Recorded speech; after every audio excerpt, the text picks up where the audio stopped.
cedo, porque sofro tanto, causa do meu pranto não achei ainda. Só amei a todos, nunca fui amado, eu sofri calado toda a minha vida. Sou trabalhador, honesto e idôneo, caminhos errôneos jamais eu segui. Sou de berço pobre, porém muito honrado, por eu ser humilde já fui maltratado, e vencer na vida eu nunca consegui.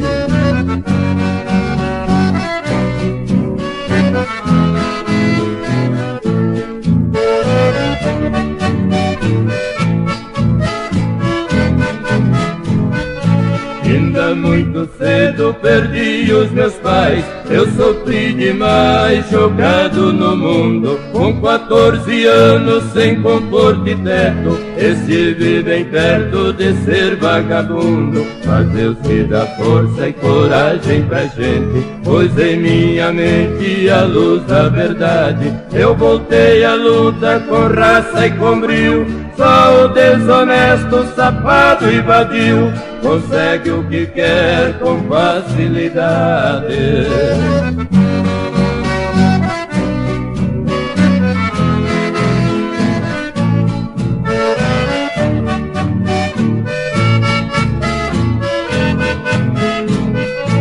Ó Pai poderoso, supremo do céu, estenda seu véu quando eu morrer. Me leve pra onde existe a beleza, que tenha pureza no ego do ser, que não tenha ódio nos olhos do homem, que não passem fome vendo o que comer.